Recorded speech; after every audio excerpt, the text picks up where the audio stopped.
Okay, welcome back to your podcast, our podcast, the Popular Side Podcast.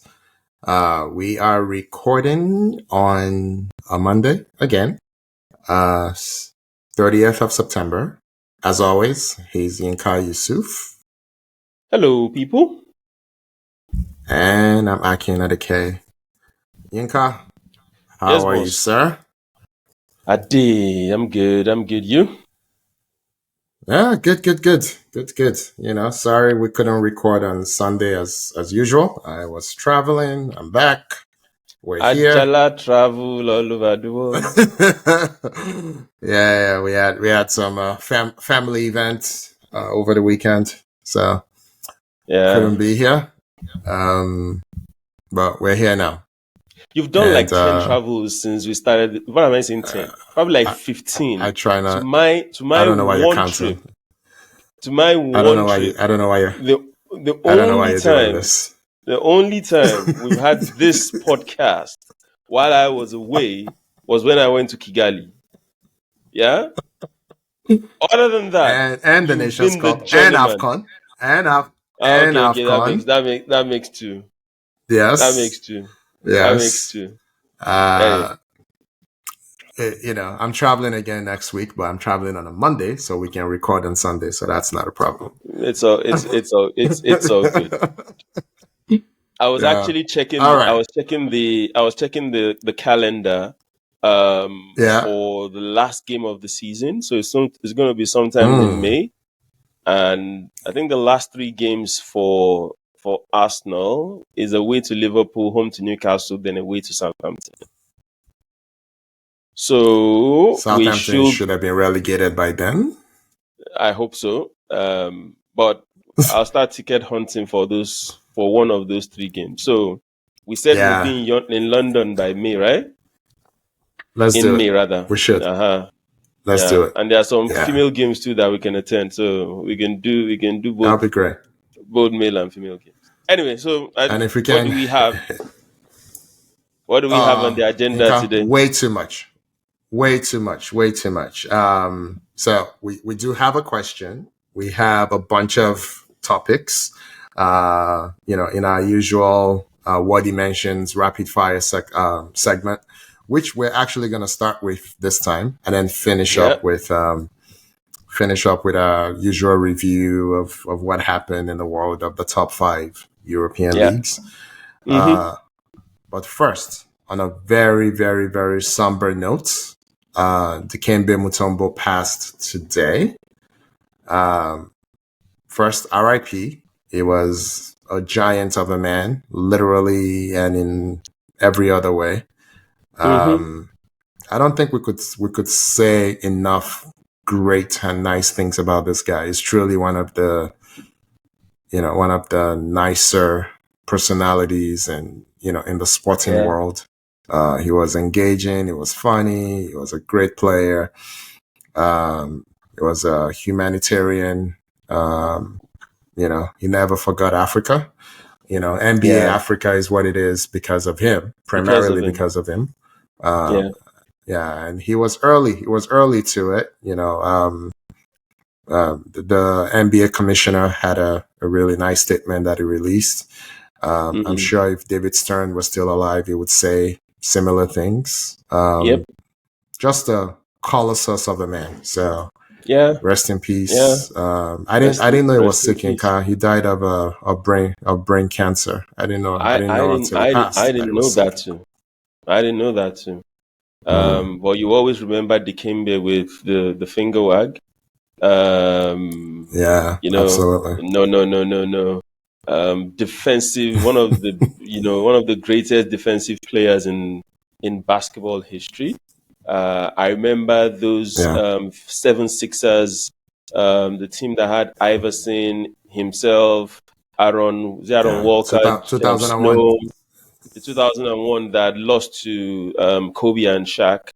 The Lakers. They took one game on the road, Yinka. They took game 1 on the road. The game where Iverson stepped over Tyronn Lue. I remember watching that game live, Aki.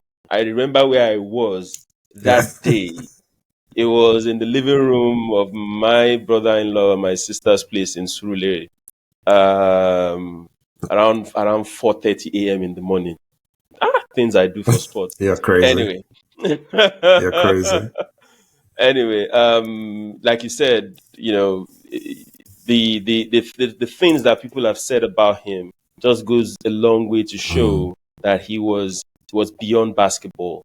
His career ended in basketball. Yeah. He became a medical doctor, I believe. Yeah.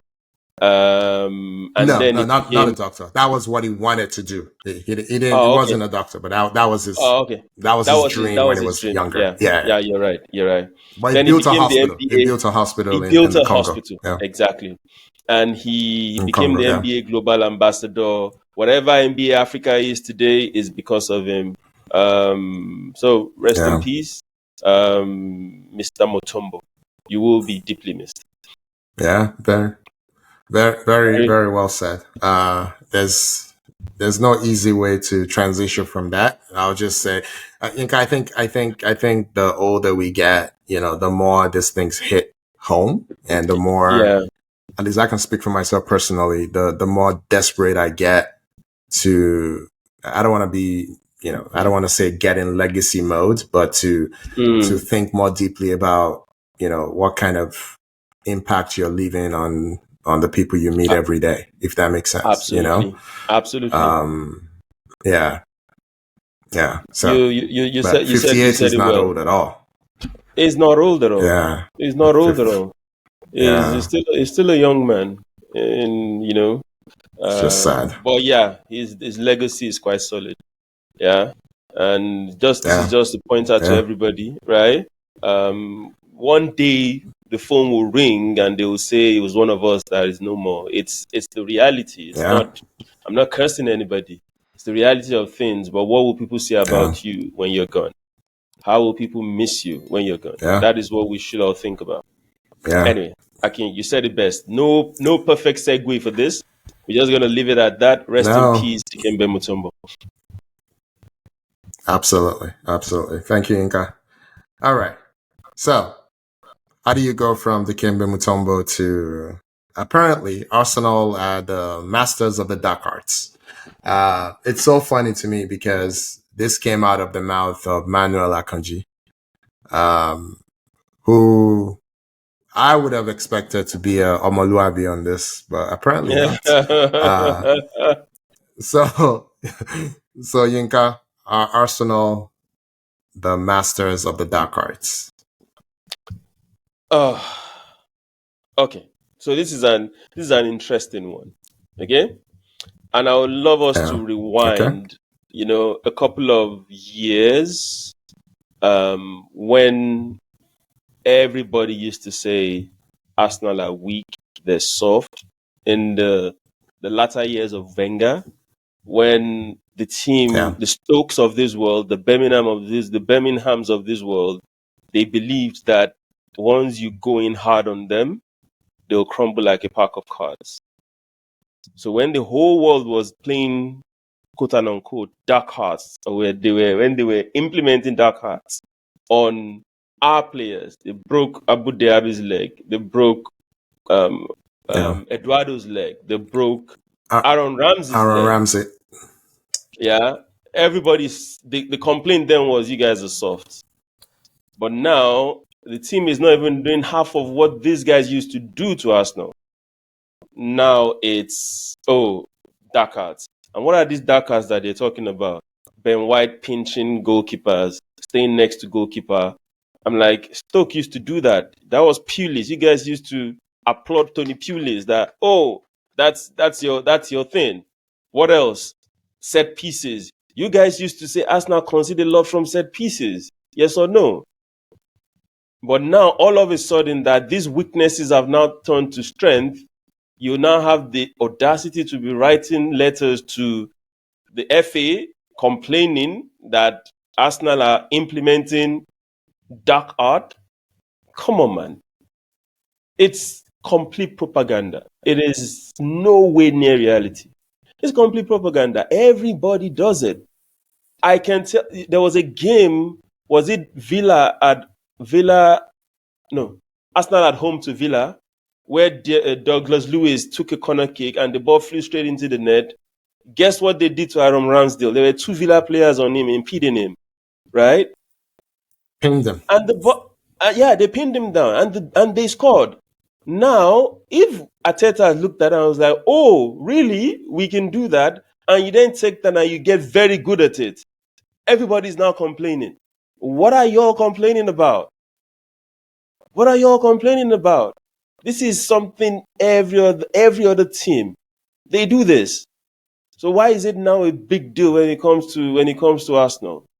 It's ridiculous. And the next thing that you'll see is that the refs will start thinking of this, and that bias will start creeping in. Which is why, if you remember, I told you last week that the first Gabriel header that he missed, that almost scored, the commentator said, the ref said, if that ball had gone in, it would have been a free kick to City. That's where these kind of things are coming from. Yeah. So, and the other bit is, I saw, what's his name? Paul Scholes and this other Carragher, Liverpool. The two of them were discussing. Jamie Carragher. The two of them were discussing, and they said that Raya sits down a lot in comparison to the other goalkeepers. And every time Raya sits, all the outfield players go to Arteta, and he quickly coaches them while the medical team attends to Raya, and there's really nothing wrong with Raya. And Scholes said that's actually cheating. That's what he said. This is on Sky. He's not on his. It's on Sky. He said this on Sky Sports. So I'm like, what do you mean? Is that against the law? So a keeper can go down. Say if you check the stats, it goes down a lot more than other people. The same Raya was injured recently. That means he's been carrying something. He's been carrying a knock for a while. So this is just complete BS. No better way to put it. Your take. Yeah. So we have a lot to get through. So I'm not gonna provide a complete take. I'm just gonna remind everyone. I love that you brought up that headed goal against City. So on the one that actually scored, on the second attempt when they swapped out Doku and put in Walker to mark Gabriel. Do you remember what Walker was doing to Gabriel before the corner kick was taken? Was poking his tummy. Was poking his belly button. Let me be specific. Was poking it in the tummy. Like two kids on the playground. Yeah. That was not called as a foul. That was not the dark arts, right? I mean, and then the guy still, you look like a clown, right? Because you're poking this guy, you're poking him. And then the guy flies by you, does a little pirouette, and scores with a head. I mean, come on, you look like a clown. That's it. So you look like a clown. I'm pretty sure Manuel Akanji is not going to see this, but who knows? We are getting more subscribers. If you ever see this, Manuel Akanji, just stop. Stop. Like, anyone who is not a Man City or Portugal fan thinks Bernardo Silva is a joke. Not as a player. He's an amazing player. And I love, I've praised him a million times. I told you, when Pep bought him, there were no other top clubs in the world that were fighting for him. So Pep saw something in him that other people didn't see. He's an amazing intangibles kind of player. I love the guy. But he's not going to get better. He's only going to flatten or get older. Right? This is the problem. The problem is they look around, and once you take out their cheat code of Erling Haaland, they have nothing else. Right? Because every time Pep does something, Arteta does the same. Pep started playing 4 center backs. Arteta was like, hold my beer. Got 4 center backs. Pep upgraded to 4 giants. Arteta was like, we can do better, right? So it's only like in 2 areas of real skill. Like Erling Haaland, there's no second in the world. He's one of one, right? Yeah. Rodri, I've made this argument that there's no second to Rodri in the world. It's Rodri over here, a massive gap, and then the likes of Declan Rice. Once Partey became what he is now, Because I would argue when Partey, it's funny because Partey and Rodri were teammates at Atletico, right? But once but once Partey, became old and couldn't run anymore, for me, there's no second. I love Ugarte. I love what's the guy at PSG, Yinka, the little guy at PSG. You are Neves. No, not that one. No, Vitinha. I love Vitinha, right? But they are nowhere near Rodri. So for me, KDB is injured and is old, and you could argue people like Odegaard can kind of do what KDB does. But KDB 4 years ago was peerless. But right now, Man City has two players that are completely peerless, right? Yeah. And that's just a matter of talent, time, and chance, right? There's nothing Arteta can do about that. But every place else, Arsenal can match them. And now they've now gone 2 seasons without beating Arsenal. This is messing with them. That's really what this is about, Yinka. So, because I said it last week, they're like, oh, why are you guys celebrating a draw? You didn't, blah, blah, blah. That was last season. That was at your house, but nobody's blaming you, the champion, for not winning at your house. But you're blaming the visitors for not winning at your house. I mean, that's when you know people are going crazy. That's when you know you've succeeded in getting into people's heads. When they start now, otherwise intelligent people start making absolutely no sense. They start talking and it's absolute garbage coming out of their mouth. And then you notice they're the only ones talking. There is no Arsenal player counter talking. Yeah. Because Arsenal has moved past them. Arsenal knows they need to beat the Southamptons of the world. And then we can talk because they're looking past City. Because it was just 2 seasons ago that Arsenal thought they were just as good and they got done 3-1 and 4-1, 7-2 aggregate. And then in 1 year, it goes to goalless and 1-0. And so far it's 2-2. You know what I mean? So dark horse, it's almost a joke. Because there's no player on the Arsenal team that goes out to injure people. I would even put it this way. Xhaka was always the target back in the day, target of referees. But it wasn't a rough player. It was just, it would lose his head twice a season, right? I would say there's no one on the Arsenal squad that is even Xhaka level in terms of shenanigans.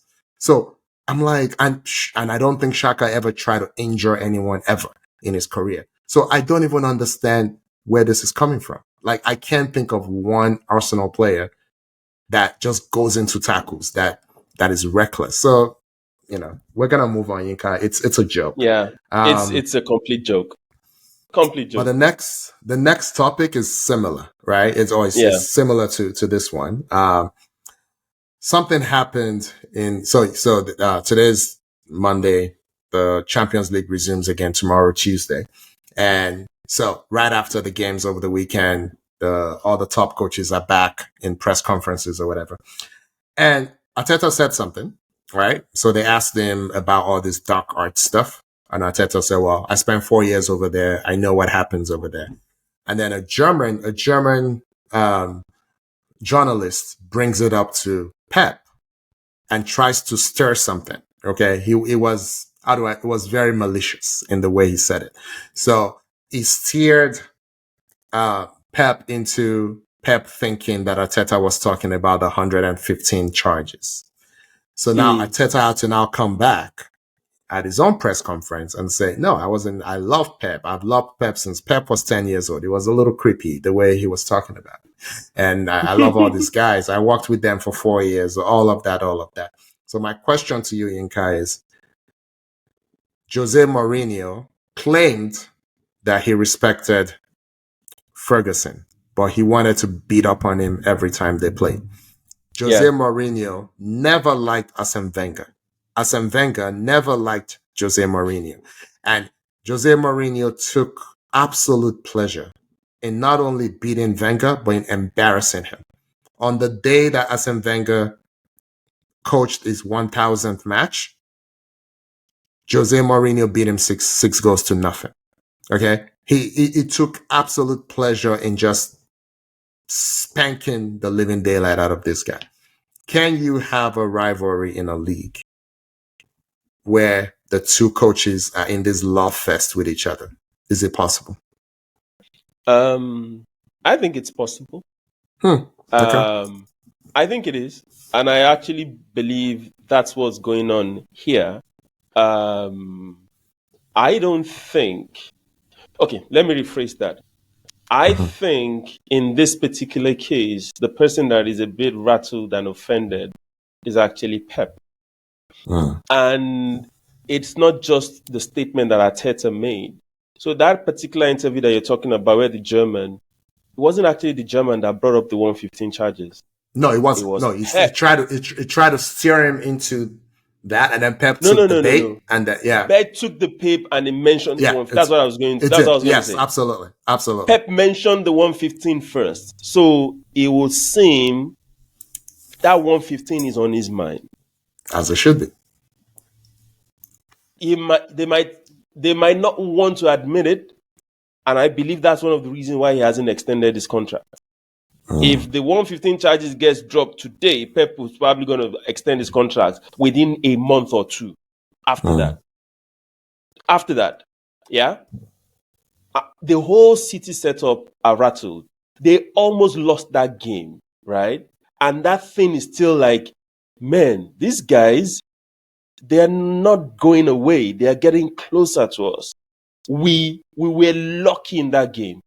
And you could see the impact of that in the game against Newcastle. Yeah. The subsequent game. Pep played with his brakes on in that game. You know? And I was a bit surprised. I'm like, really? Against Arsenal, you started off with wingers. You started off with a Doku and a Savinho.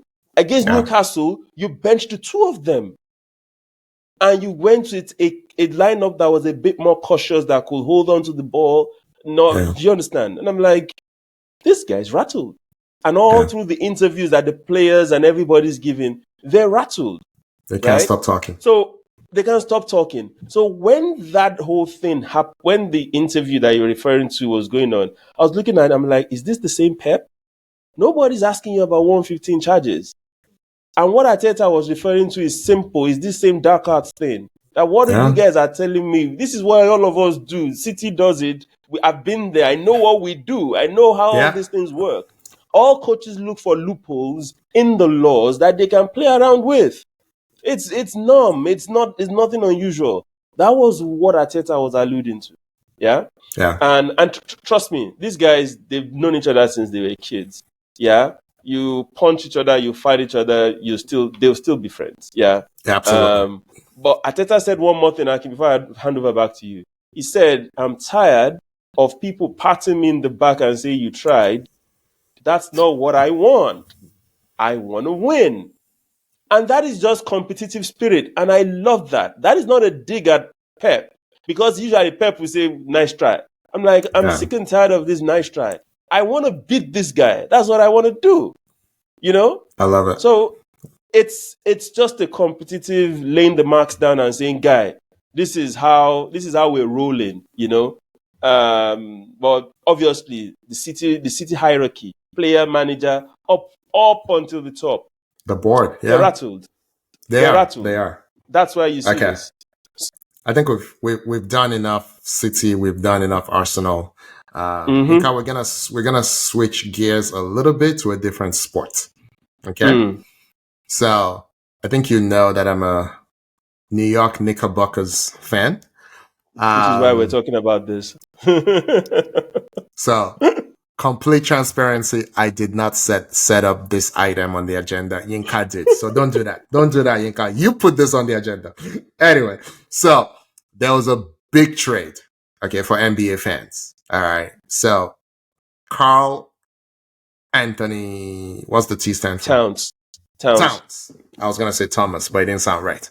Carl Anthony Towns, a.k.a. Cat, K-A-T, has been traded from the Minnesota Timberwolves to the New York Knicks for, I believe, 2 or 3 players, and 2 players and a first-round draft pick. So for DiVincenzo, Oh God, I can't speak today. Dante DiVincenzo, right? Or as I call him, White Dante. And Randall. What's Randall's Julius first name? Randle. Julius Randle, right? Julius Randle and a first round pick. I think the first round pick doesn't matter. Both of these teams are good teams, so it's gonna be a late first round. It doesn't matter. I don't think at this stage, with the kind of scouting that you have in 2024, I don't think there's that many late round gems to be discovered.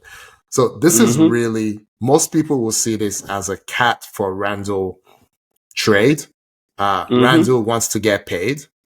Randall is a very flawed, useful player, if that makes sense. Cat is probably the best player I hate to watch in the NBA.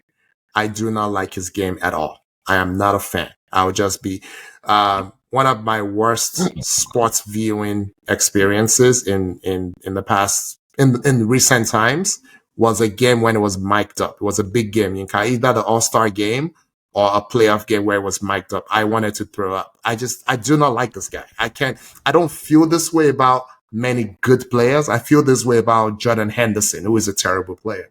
But I don't feel this way about good player. And Cat is a good player. I think it's the fact that he's a big dude who doesn't play big. He wants to hang out on the 3-point line, jack up threes.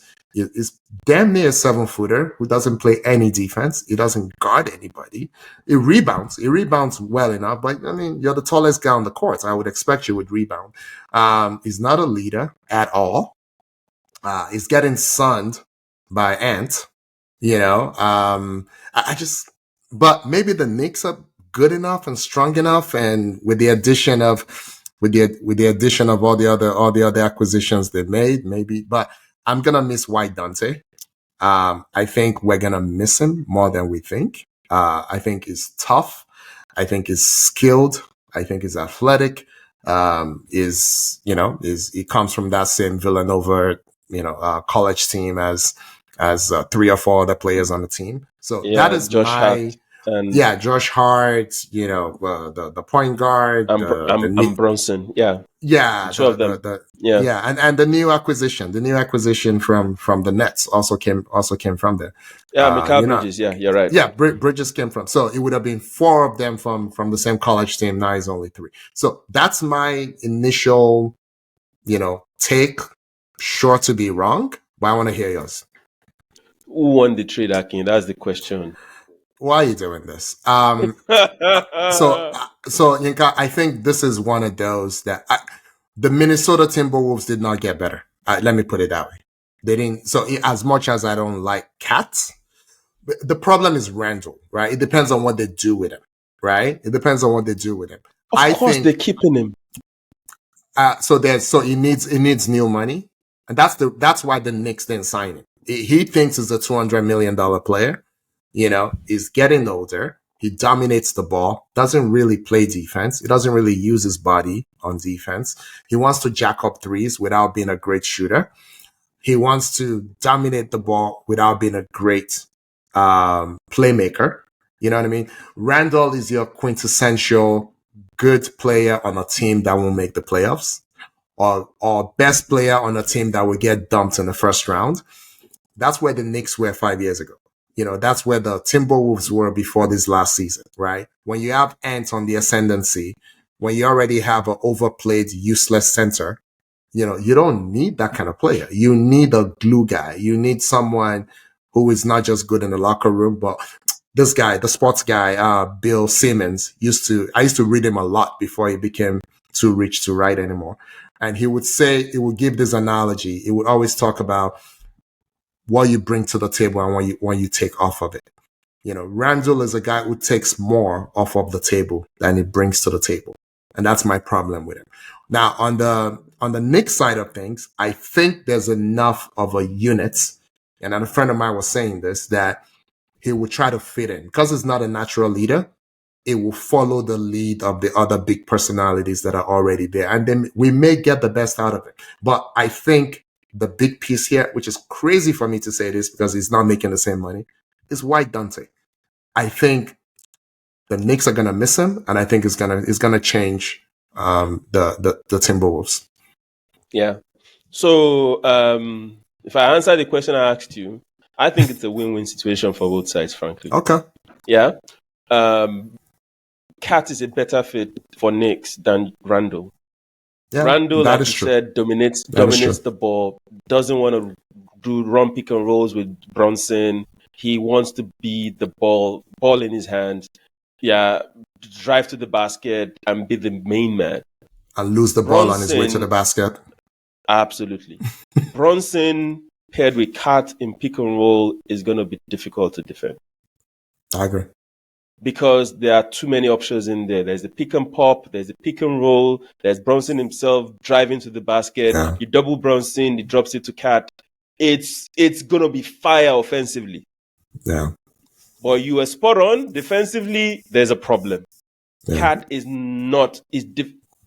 a less than average defender. I don't want to say he's rubbish because he's tall. The fact that you are 7 foot in itself is enough. You understand? And wide. Wide. And wide, yeah.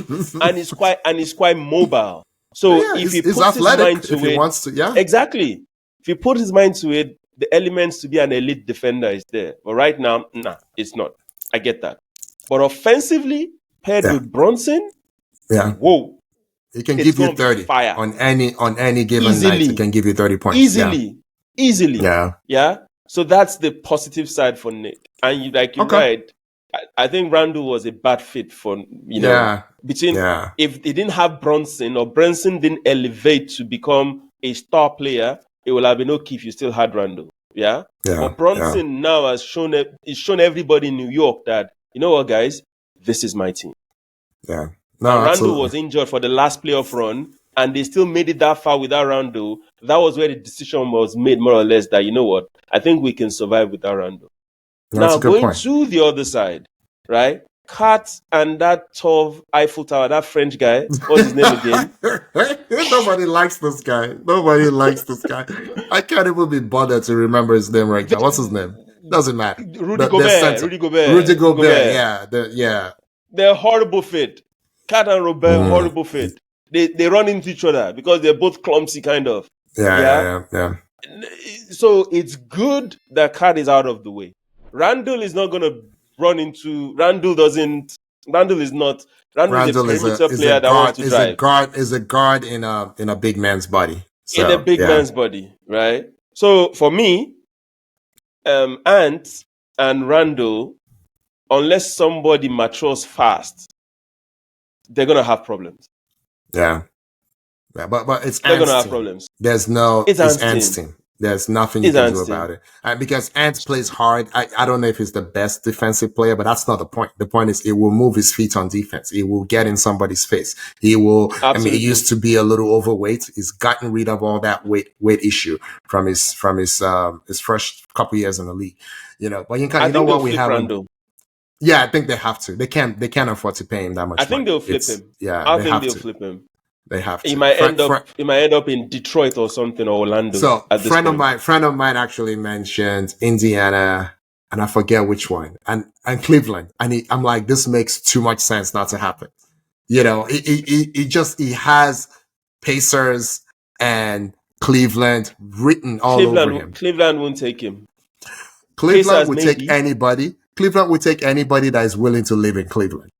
Okay, let me tell you. So if you look at it from that, but I'm looking at it with the fit with the team, with Mobley, with that Afro guy, that the center. I know. I know what you mean. Yeah. Nah, it's not a good fit. But they'll take anybody that is coming, not and you're not dragging them kicking and screaming. But we have to talk about this real quick. Kat used to play for Tibbs, the Knicks coach. Yeah.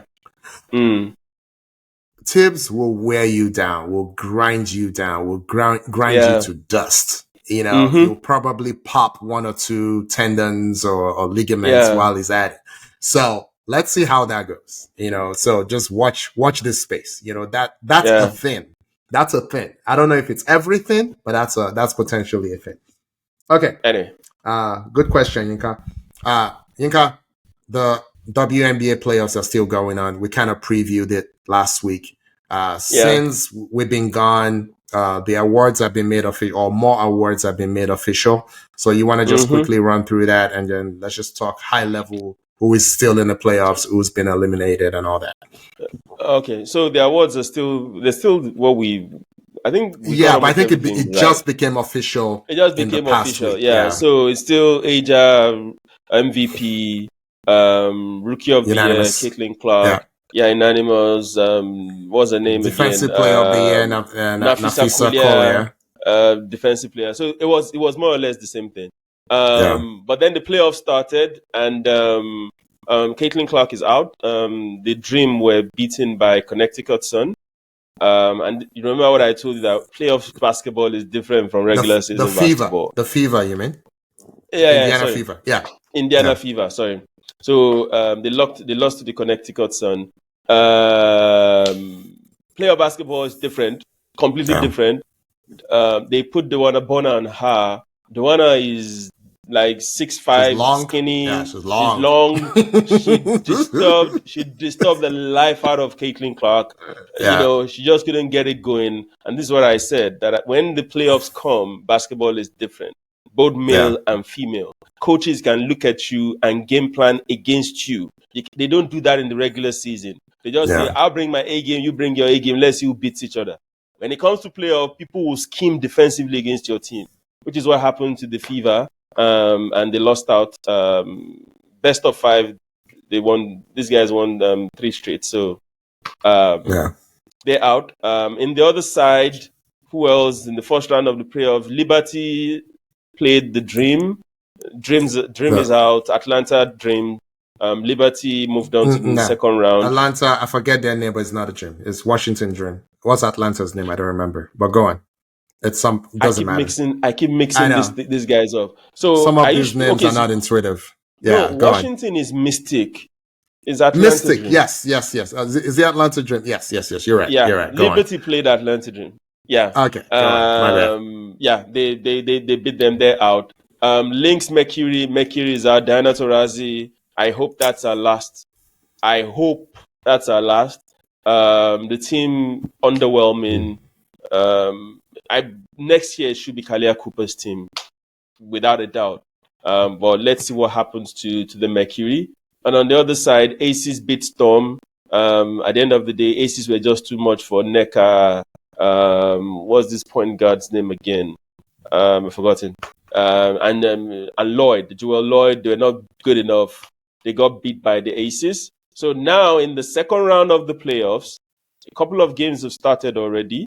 So it is Connecticut Suns, Minnesota Lynx. The Suns beat the Lynx at home, away in Minnesota. In Minnesota, which was surprising, right? I saw that. Very surprising. Then also the New York Liberty at home won game 1 against the Aces. I bet the Aces. Remember, I told you, I said the only team that can give the Aces a problem is Lynx. And 4 like scorers I said, against 4 scorers. 4 stars against 4 stars. Yeah. It's who brings their A game the most on that day. Yeah. And in game 1, it was Brianna Stewart. I think she had 30 plus, like 34 or something like that. She had 30, yeah. Nafisa Collier on the other side. Nafisa Collier has been in round 1. She averaged 40. Yesterday she came down a bit. Now she's averaging 34 in this postseason. So the star players are really bringing the game, are really bringing the heat, and things are happening. But if we move away from the game itself, the more important part of it is the viewership. The numbers have gone up. They've skyrocketed. And it's not just the Fever games. Yeah. It is every game. So I think at the end of the day, when we sit down and we dissect this whole season, you might say they tried a bit. Then the WNBA, the hierarchy, maybe they didn't mess it up as we believe they would have messed it up. or maybe it should have been times 5 what we're getting. And the fact that it is where it is still an indication that they still dropped the ball to some extent. But I believe this has been a fantastic season for the W, and it can only be better from next season. Okay. So let me how do I put it? Let me split my take a little bit. So I'm not gonna repeat any of the things you said. So I'm gonna go a little more philosophical. So yes, the WNBA has had, by all indication, a very, very successful season. I'm gonna touch on a couple of things. So one, shout out to Diana Taurasi. But this has to be it, right? So you cannot. I'm trying to restrain myself, but you know how I feel about social media. There's a new WNBA team popping up in Portland next season. Yes. You won't be shocked if she's on that team. No, please don't. So okay, so I suspect that some of the people watching us are more familiar with the NBA than the WNBA. So let me see if I can give some context to what Yinka just said. So number one, why are the Las Vegas Aces playing the New York Liberty in the playoffs and it's not the finals? In the WNBA, there's only 12 teams, right? So you don't have the East-West thing in the playoffs, so it's the top whatever teams make it, and the seeds happen however the seeds happen. So that's just how it is. So in the NBA, a Western team and an Eastern team can only play each other in the playoffs and the final. In the NBA, right? In the finals. So again, not to get too philosophical, but when fans of either sport try to compare the two, it just drives me nuts. They're two very different sports. They're completely not the same. Different. So enjoy the WNBA for what it is. They are not the same. They are not the same. They are not the same. Okay. In the NBA, they're best of 7 series. Is the first round of the WNBA still best of 3? Do they still have best of 3, or did they change everything to best of 5? It's still best of 3 because almost all the games that I have here were 2-0. So Yinka, the NBA hasn't had best of 3s in 50 years. I don't think Michael Jordan ever played a best of 3. Okay.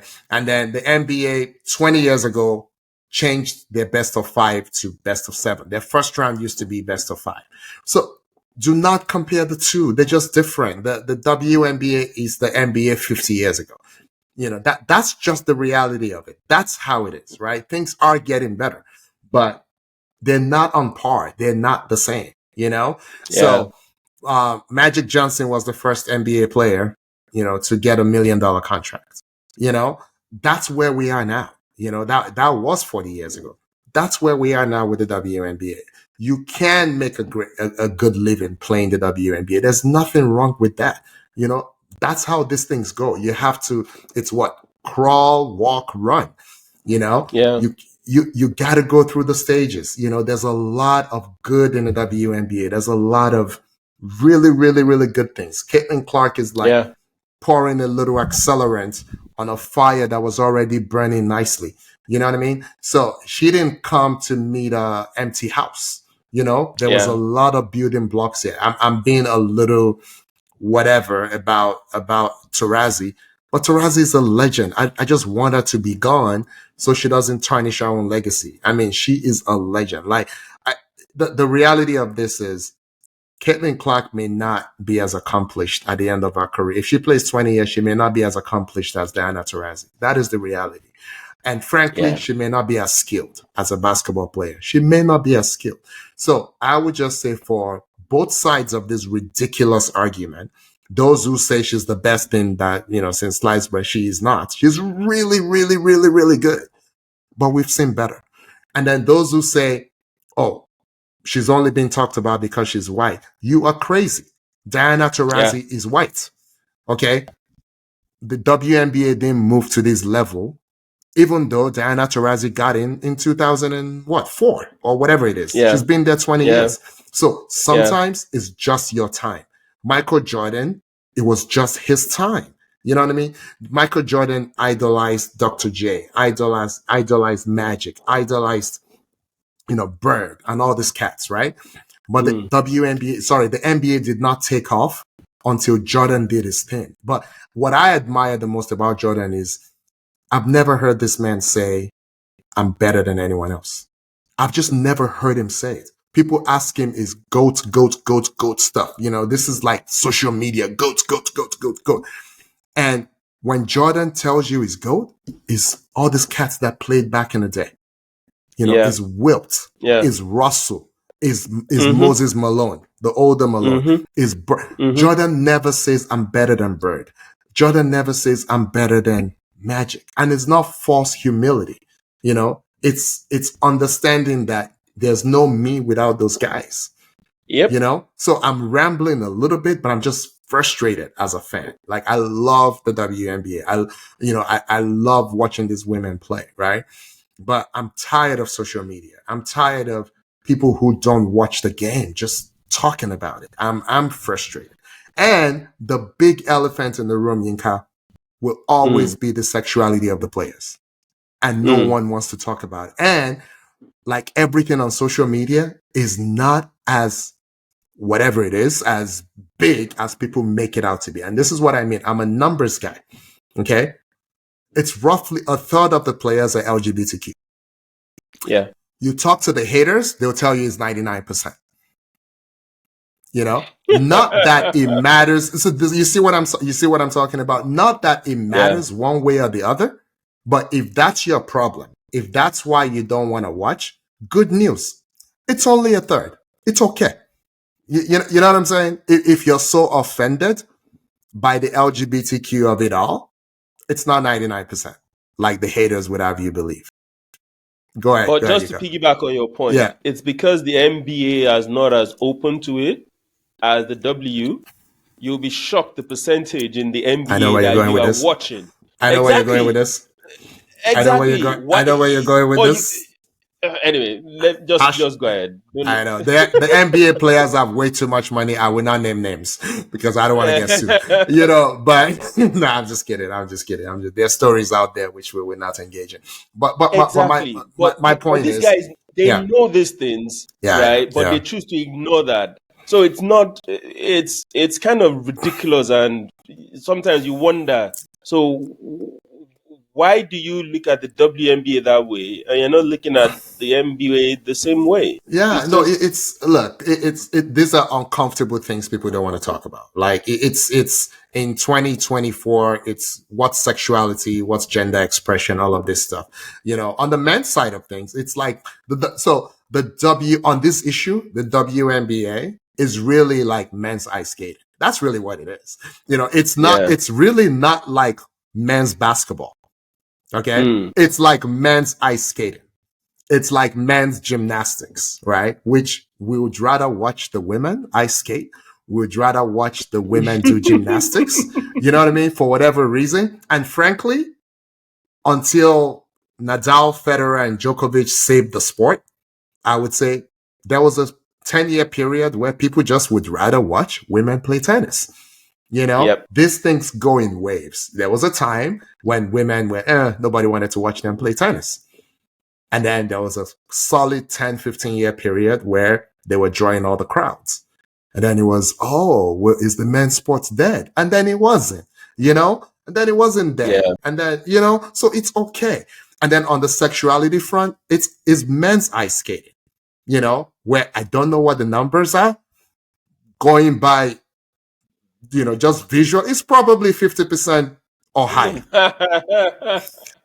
You know what I'm saying? But the unofficial numbers from people who should know about the WNBA is like a third. But again, to hear the haters say is 99%. It's crazy. And then this whole thinking of, it's a league of black women. The NBA is a league of black men. So what? But there's so many white stars that have been successful in the WNBA. So again, for people who want to use it, the race hustlers, as some people call them, who want to make everything about race, who have a persona on social media, who comment on everything racial without giving you any depth, without giving you any nuance. Just, white person, black person, fight. For all of them. Yeah. I mean, Sue Bird is white. Diana Taurasi is white. I could go on. Even current stars, Brianna Stewart is white. The Aces coach is white. Yeah, so when Yinka, you can tell I'm frustrated. Like, this is not, and if it's the racial thing, there hasn't been a white American superstar in the NBA since Larry Bird. You can put Luka Doncic there now. Dirk White Nowitzki. American. Oh, sorry.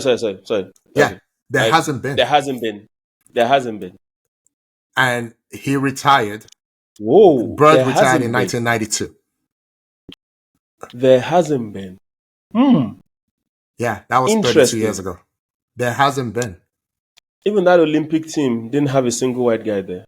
No. Was there a white American on that Olympic team? No, they wouldn't. They would only be there for affirmative action reasons. I'm doing a mental check, going through there's no white guy. I can almost list the white all-stars that have played since Larry Bird. I can almost list them. I won't, but I can. If I list them, you'd be like average. If he was black, he wouldn't be an all-star. That's how bad it's become. That's true. Thankfully, Europe has happened. Superstars have come out of Europe. So the quote-unquote white superstars that have emerged in the NBA have been European. They have not been American. Yep, they have been. You're right. So again, fact, for the once you said it, I'm trying to think. I'm like, okay, let me say Chris Mullin. Chris Mullin was, Jordan's class. Yeah, Christian Leitner, or what's his name? Christian Leitner. It was never a star in the NBA. Wally Zerbiak, average. I told you I can count this. And then it begins to dry up. I'm forgetting this guy who was number 1 overall pick to Memphis, ended up playing with LeBron in a couple places. Great shooter. The name's coming to me now. No. Shooter. He was the number 1 overall pick to Memphis. Is it Miller? Mike Miller. But also Kevin Love, who we thought was good when he was with Minnesota. And then he came to Cleveland. We're like, if he was black, you'll never hear of him. Kevin Love is the most recent white close to star that you American. Yeah. So there's a kid coming. There's a 17-year-old kid coming up. So that may be the next great white hope. But I say all that to say that WNBA actually has many in the past, many playing right now. So this tagging of the WNBA, just say you don't like women's sports, or maybe you don't like women, but then you should be really ashamed of yourself, right? And just let the women play. And it's okay that they don't make that much money. The MLS, Yinka, when the MLS started, so there was the USA 94 World Cup, then the MLS started 2 years later in 96. You and I, if we had, let me say this delicately, if we were in the financial situation we're in now, back then, we could have put some people together and bought a team. They were giving these teams away. They were giving these teams away, But look at where the MLS is today, The MLS can now pay Messi officially $20 million a year. He makes way more than that. This guy, Insigne, Italian guy, Italy, is in Toronto. Is the second highest paid player in the MLS, making a ton of money. 12 million a year. Something like that. There's still many MLS players who only make 80,000 or whatever, but I'm not even sure people made 80,000 in 1996. So crawl, walk, run. Fly. Let these women be. Just let them be. Let them. Let's do this natural evolution. Let's enjoy the skill. Let's enjoy all this stuff. There's always going to be shenanigans. But the WNBA is different. Women get pregnant. Guys don't get pregnant. And yes, a third of them might be LGBTQ. And guess what? They can get pregnant too. And some of them will date each other as teammates. We have that on the Connecticut Sun. So those are things that don't happen openly on the NBA. On the NBA. It's okay. You know what I mean? It's all right. enjoy the game anyway, but stop hating on the women. It's just getting tired and annoying to me. I'm sorry, I went on a rant there, but it just bothers me so much. No, it's all good. Okay, it's all good. All right, we're done. We're done with our wordy mentions. Yinka. Yes, sir. This is what I want to do. So we always do a weekly review of the top 5 leagues or whatever. But instead of just going through all the games or whatever, we decided that this week we would be a little more just like thematic about it. Like, hey, let's talk about major themes that came out. So, we wrote down a few matchups and a few themes. And I'm thinking of the best place to start. I think we should start with Atleti, what do they call El Derbi or whatever they call it in Spain. Whatever, Madrid Derby. So Atleti versus Real Madrid. I'll set it up and then we can talk about it. So I thought so it ended up 1-1, but Atleti were home. Real scored first. I thought Militao's goal was beautiful. It was like a nice volley from the right side. Nothing the goalkeeper could do about it. And I'm like, it's almost like every Brazilian has this in their locker. It doesn't matter where they nominally play on the field. Like, this is your center back one time in a volley, like prime Zidane. That was beautiful. It took a little deflection, but it would have been a goal anyway. Okay. And then the fans started throwing things at Courtois. Now, keep in mind, Courtois, before going to Chelsea, was Atleti's goalkeeper. So I don't know if this is why they did this. Started, they've been abusing him all game, and then they started throwing things. And the protocol in Spain apparently is you get 2 warnings on the speaker, right? The third time, the referee will match the players out. You'll just move them out, for 15 minutes. So the referee does that. It ends up being about 20 plus minutes, of game delay. Koke, the captain, a couple other players, and Diego Simeone, the coach, went to the crowd, to the ultras, try to calm them down, plead with them. And what happens next after that, if you don't calm down and the players can't come back or they have to abandon again, you don't get another warning. You forfeit with a 3-goal deficit. They award the game to the other team 3-0. So there was a risk of that happening, but it didn't. I actually thought the referee showed some maturity, showed some restraint. And then, there was a rough and tumble goal. And there was an equalizer. And then the referee, I think it could have played more injury time, but it just called the game. But what do you think? There's, people talked about the ultras were actually discussing before the game how they were going to racially abuse Vini Jr. And then somehow decided, they're not gonna abuse him. They will abuse the goalkeeper instead. Just your take in general on all that. Okay, so what you just said now, it's a rumor. Just so we're clear, it's a rumor. It's a rumor. But they did not, based to the best of my knowledge, I don't think they didn't. There was no racial abuse to Vini. You're right. And what I saw, I think Thibaut Courtois, the reason why the ref was kind of cautious was because it was Thibaut Courtois that riled up the crowd. Oh, I didn't know that. When Madrid scored, the goalpost, he turned to them and he kind of did some, because they've been giving it to him all game, Yinka. That's why. Exactly. Because they've been giving it to him all game. Yeah.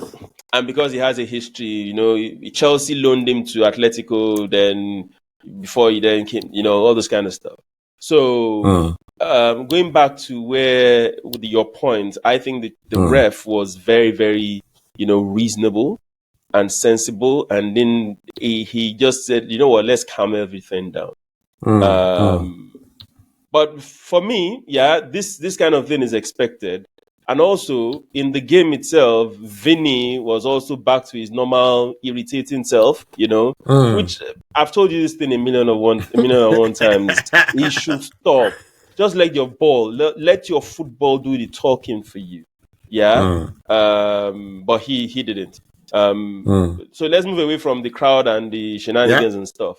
The match itself was like it was like a 50-50, very asymmetrical in terms of almost everything when it comes to statistics. I saw it, but let me pull it up so we can just quickly talk about it. Right? Both had 12 shots on target. Both had 12 shots, both of them 12 shots in the game. They both had 4 shots on target. Possession was 51 to 49%, almost even, right? In terms of passes, 570 to 548. Pass accuracy, 87%, 89%. Fouls, 11-11. It's only in the card department that, Atletico Madrid had more cards than Real Madrid. So it was a balanced game.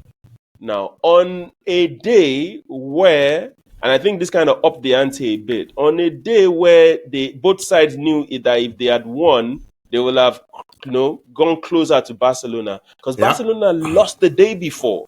Yeah? They lost but big. They lost big a day before. But unfortunately, both sides could not capitalize. So the table still looks like Barca is on top with 21 points. Madrid next with 18. Now it's just a game. Just 3 points between them. And Atletico is on 16. Yeah. But I just thought the game was quite balanced. It was, I think, what's his name? Diego Simeone. I think he set up his team properly. I would agree. Yeah. And the English boy keeps getting games, and I'm happy for him. Gallagher. Gallagher. And he played well until he was taken off. He did play well. Both English boys played well. Bellingham too also. Bellingham. You can argue that Bellingham was actually Real Madrid's best player on the day.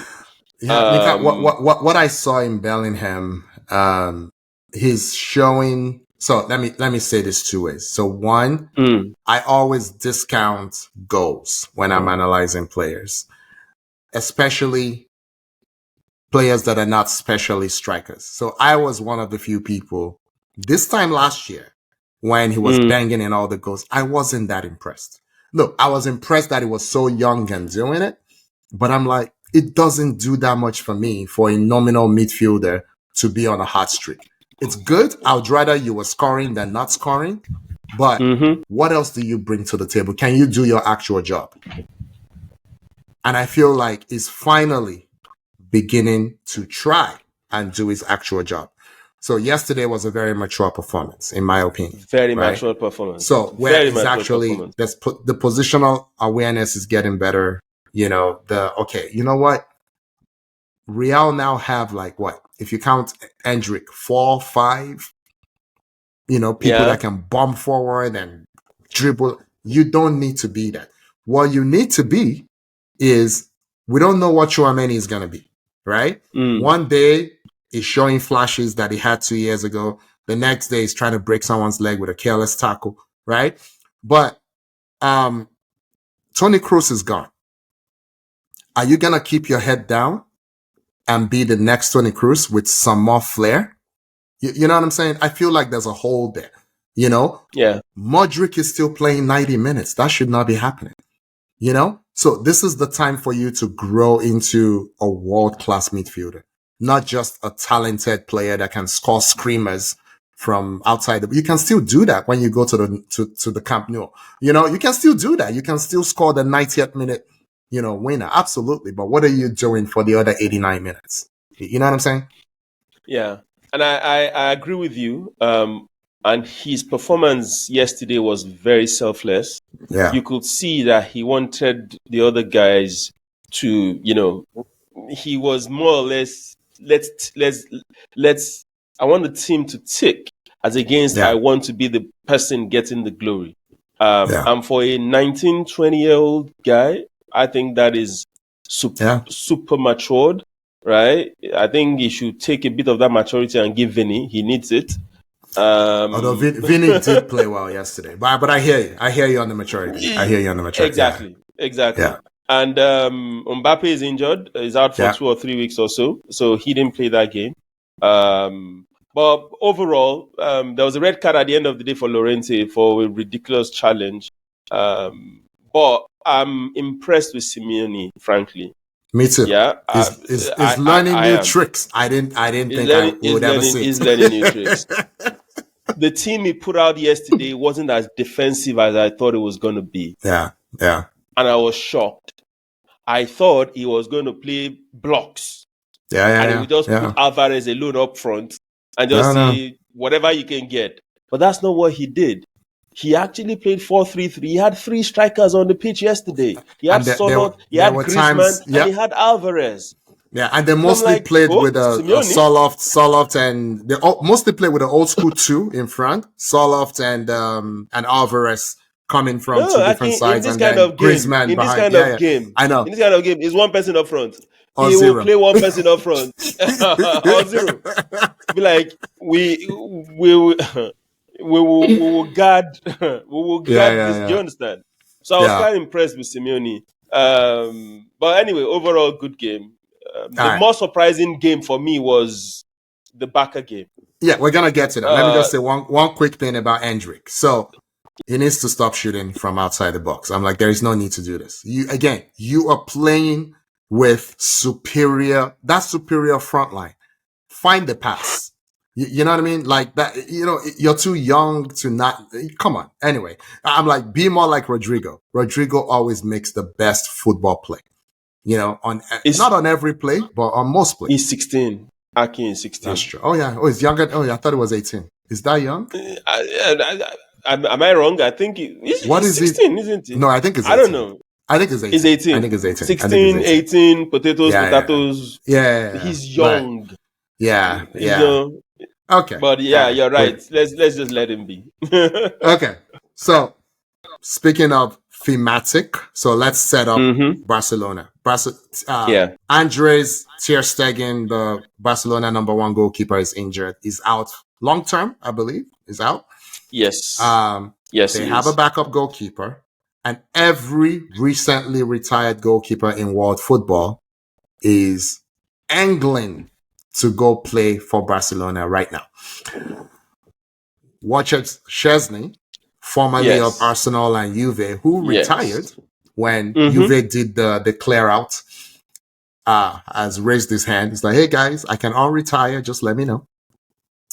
Bravo, formerly of Barcelona. I think Bravo is 41 now. I think it's 41. Yeah, or maybe 43. So is that 41 or 43? Bravo was like, I don't think Bravo has a team right now. I think he might be retired as well. It's like, I want in. You think it does? Yeah. Okay. I think it does. So how would they sign maybe last season. I'm not sure. Yeah, I'm not sure about this season. Maybe last season it was. I can quickly check that, but go ahead. Okay, so all these recently retired players, goalkeepers, want to come back. So I really want your take on this because, so first let's say what happened. Barca went to Osasuna. Barca lost. He ended up being 4-1, right? They didn't score a second goal. 4-2. Okay, so they did score. Yeah. Okay. They did. So 4-2. I don't think Ter Stegen would have stopped any of those goals. So I don't think... Okay, good. None. I don't think they had a goalkeeper problem in that match. I think they had one. I think there's some elements of a fluke there. Osasuna played amazing, right? Don't get me wrong. They played amazing. I think what was emblematic of their approach was, I believe it was the 4th goal, the one where they just collected the ball, bullied Lamine Yamal off the ball, collected the ball. I mean, Barcelona were trying to break, and they just collect one action. They just collected the ball from them and then went and scored. So I think Barca will probably play 45 more games this season and would never have a game like this. So I would not overreact to this. I don't think it was a goalkeeper problem. But do you think they should bring in one of these retired stars as a backup goalkeeper? So to your point, you're correct. Bravo is retired. Yeah. He retired just August, 2 months ago. He played. That was I wasn't too sure. He played Betis last season. I'm sure I saw him in one of the teams. Yeah, he did. So he played Betis last season. He retired August 2024, and he's indicated that he doesn't mind coming back. You know who else wants to come back? Keylor Navas. But Keylor was like, I'll take a small salary. Yeah. Real Madrid's former goalkeeper, PSG's former goalkeeper, Costa Rica's goalkeeper. It's like, I'll take just a tiny salary. It's amazing. It is, but you know, it's an easy job, if you get what I mean. Yeah. You just do it for a while. You get a free medal at the end of the day, because if Barca were to be bad, nobody will be putting That's up. True. Will be willing to come out of retirement for this. So they still see it as a quick opportunity to, you know. Anyway, I think Barca underestimated Osasuna. Looking at the lineup, you will know that that's exactly what happened. Yeah. So the lineup, the usual suspects that played that game, I just mentioned them, is Koundé, Pedri, Lewandowski. Ferran Torres started. He usually doesn't start. Yeah. Then all the small kids here and there, the La Masia, right? On the bench, they had Rafinha, they had Balde, they had Lamine Yamal, Inigo Martinez. The usual suspects were on the bench. And it was just too late. Osasuna were on fire. There was a boy, Byron Zaragoza, that Bayern and Ante Budimir. Those two, they finished. Oh my God. See, that Zaragoza goal that he just third rolled the ball past the goalkeeper. Oh my God. He sat the goalkeeper down. He sat him down. Let me tell you bedtime stories. Let me tell you tales by moonlight. That's what he did he sat him down big time. So in real time, I didn't see it. It was hard to see. Then I heard the commentators talking about it. I'm like, my eyes did see. I had to go back and look. I was like, oh wow! Like what? He rolled the ball. He rolled the ball. The keeper sat down big time, and that was after the assist for goal number 2. I think goal number 2. Yeah. For goal number 1. Goal number 1. Yes. That was after the assist for goal number 1 to Budimir. So, I think this is a blip. Yeah. Okay. And it wasn't a keeper problem. The keeper couldn't have saved any of those goals. None of them. Yeah. Okay. And I think Barca will be fine. This is Hansi Flick, and which goes back to a point that I was going to mention. Maybe we can keep this for another day. There's this current, talk going around that players are complaining that they are playing too much games and stuff. Oh yeah. That they're playing too much games, and I'm like, y'all complain all you want. It's your clubs and your national teams that you should point the finger at. It's FIFA, really. But we'll talk about it. It's FIFA. Not necessarily, right? If as a coach, if I know that this guy is played too much games, that's why I have a squad. Same thing with my national team. If I know this guy has played too much, then that's why I have other players that can play. Yeah? So complain all you want. If you decide to sit, the coach might just decide, you know what, sit, I'll play someone else. And if you play someone else, you might not get your team, you might not get your jersey back. You might not get your starting slot back. I know it's there are pros and cons to it, and we can dive into this next week. But I think that was what Hansi Flick was thinking of, which is why he said, I have a Champions League game. I lost the first one. That's a must-win game for me. Osasuna, I should be able to go by with this weaker team. And it just shows you have to bring your A game every time. Yeah? You have to bring your A game every time. You don't play the game in front of you, and when you're done, worry about the next game. That's how it should be, So all this, I need to rest my team. You can't take 60% of the team out and consider that resting your team. That's too much. You will lose momentum and the rest of it. So, deserved win for Sasuna. Barca will be fine. All right. So, breaking news. You see, I'm looking down at my phone a little bit. My phone just buzzed. Pete Rose is dead at 83. I'm like, what is happening today? So Pete Rose is the Major League Baseball's all-time hits leader, 17-time All-Star, banned from baseball because he bet on baseball, and he bet on baseball while he was coaching a team, and he bet on the team he was coaching. Anyway, but I don't like to talk about the unsavory side of what people did when they passed. So for now, because of that, he was never voted into the Hall of Fame. Even though he was a hell of a player. So, but just rest in peace. Rest in peace, Pete Rose. 83. It's give it a good shot. Yeah, he did. Yinka, there was one thing I'm gonna segue into the City discussion based on what you said about, because I know Rodri was one of the loudest voices talking about player safety, and I absolutely agree with it. But before that, I was gonna say something about the Real Atleti, and I totally forgot. Yinka, the midfielder Valverde is unbelievable. Yeah. It's so funny. You know, he's one of those handful of players that every time you watch them, you tell yourself they're underrated. And then you watch them again and you're still telling yourself they're underrated. So you're wondering, are you one of the people that underrate them? Because why are you always thinking they're underrated, right? Yeah. And it's amazing because I think Real paid like maybe £4 million or £4.5 million for him. Penarol. They paid peanuts for him. Yeah, I think he was the official man of the match. If he wasn't, he would have been mine. He's technically sound. He's like the complete modern midfielder. You know, he has a football brain. So I just thought I should have mentioned that. But anyway, I want to pick up on what you said about player safety. So it's ironic that the first major ACL injury we got for the season was Rodri, because Rodri was the man who was saying, you're playing us too much. You're playing us too much. But in Rodri's case, here's the conundrum, right? Rodri over 2 seasons played 98 times for club and country. Rodri lost once in 98 matches for club and country. Once he lost. So how is the coach ever going to sit him? And then go on, Yinka, go on.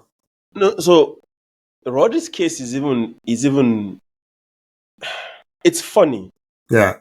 As Rodri, that was Rodri's first start of the season against Arsenal. Because they gave him time to recover from the Euros. Extended time. Same thing with Phil Foden.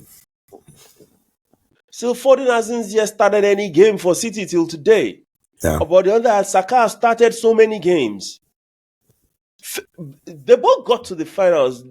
Declan Rice played the first game of the season. Yeah. Yeah. Rodri just started against Arsenal. Yeah. But Rodri got injured, and a lot of people are looking at, he played too many games. And I'm like, no. See, he did. Injuries. Aki. So if that's the case, Declan Rice should have gotten injured first. But Declan Rice works. But Declan Rice is out of form. And that's the reality of it. He's out of form, you know? No. So, no, let's forget form. Yeah. Whether you're out of form or you're in form, you're still running for 90 minutes, aren't you? That's true. And it's not form that dictates the injury. It's the game time. It's the minutes that you pull in. That's very true. So my point around this is you can be sitting on the bench week in, week out. And the 5 minutes you get to play, you get injured. Oh, you can get injured in training. You can get injured in training. Takehiro Tomiyasu for Arsenal, he has barely... If I add all the minutes he has played for Arsenal cumulatively, I don't think he's up to 30 games since he joined. But he gets injured constantly.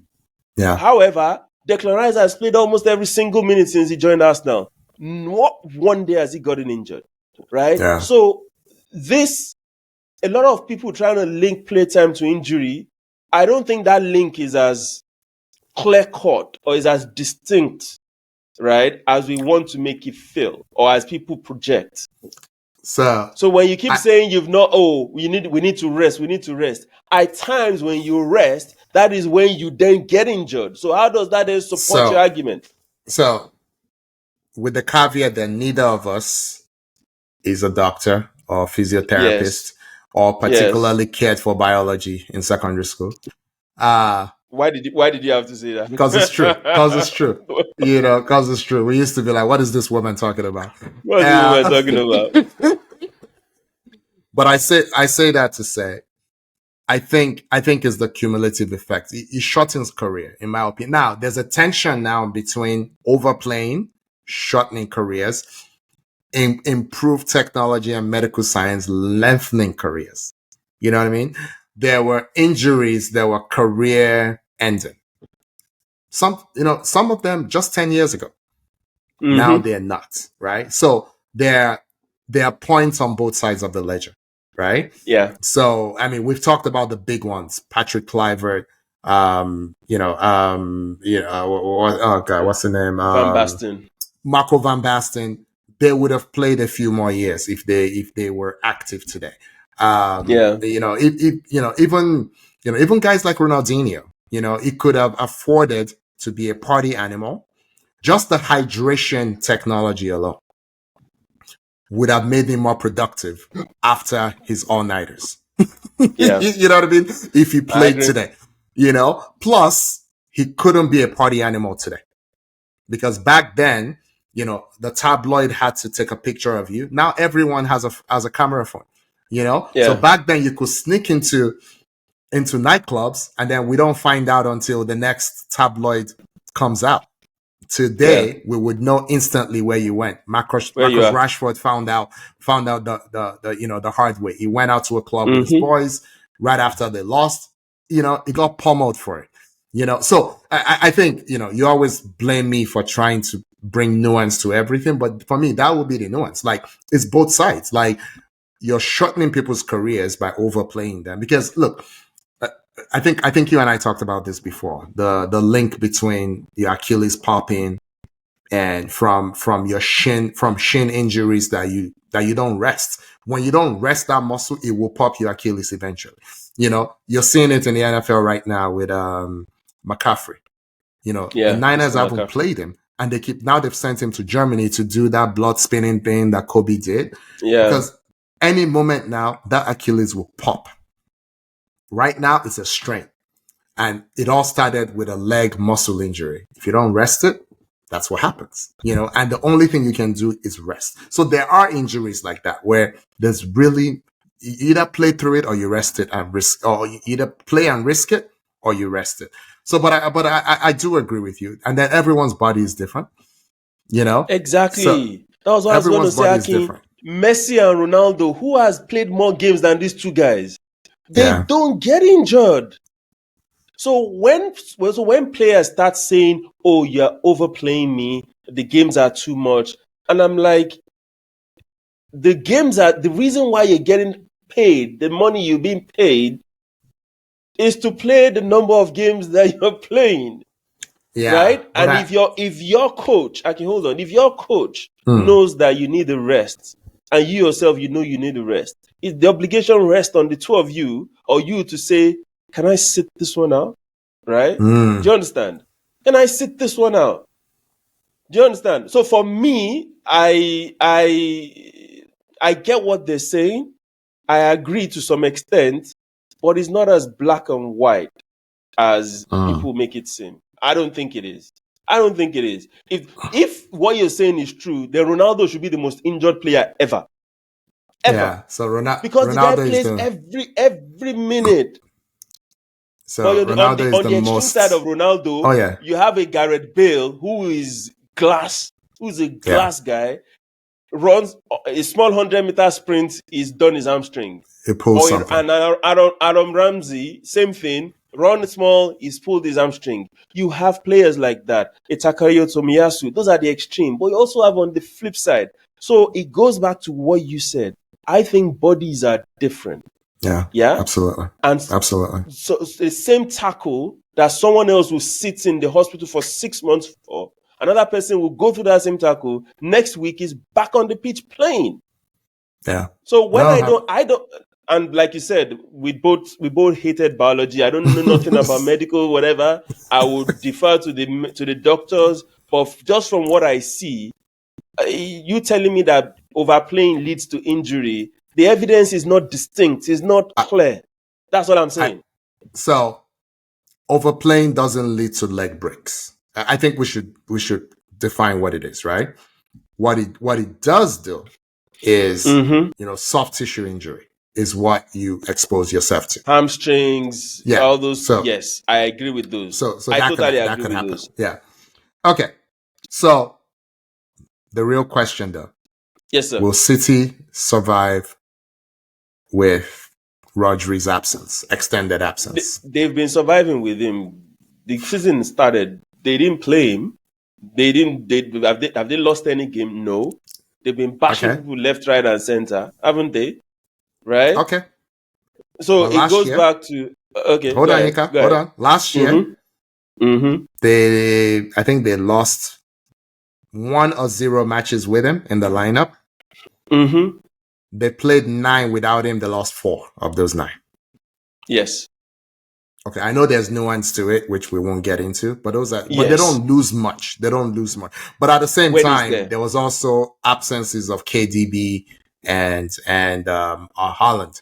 So absolutely. So does his absence weaken them? Of course it does. Is Kovacic the same player as Rodri? Of course he's not. But they have more than enough to compensate. That's my point, Aki. They do. But when he's there, he takes them to another level. If he's not there, it weakens them, I agree. But not that it weakens them that they will now be fighting for top 4. No. It weakens them. No. You get my point? It weakens them up to the point that, yes, it might be tougher for them. For example, the game against Arsenal. If Rodri were to be in that game, he didn't get injured, and it was that 10-11, Man City would have won that game. They would have won that game. They would have. Because all those side, with Rodri pivoting, they would have won that game. They would have broken Arsenal down. He would have scored or would have provided an assist. Yeah. The City game, the Newcastle game also, look at that game, Kovacic is not Rodri. I'm sorry, he's not. So yes, they get weakened, but they can compensate in so many other areas. I heard John Stone saying he wants to play the defensive midfield. I'm like, really? No, you don't. No, this is not Everton. You're not playing. This is not Everton. Exactly. Oh my God. Just stop the nonsense. I am tired of these England players. I can't do it. I just can't do it. So full of themselves. I can't do it. Like, just stop. I'm like, dude, just stop. Just stop.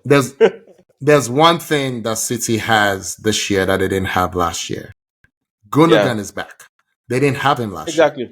Right? So while KDB is in and out now, as he was in and out last season, but Gundogan was not on the team at all.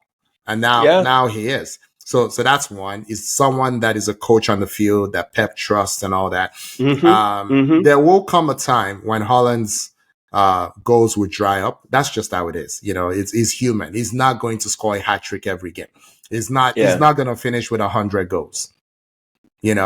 I'm pretty sure he's not going to finish with 50 Premier League goals. I'm pretty sure.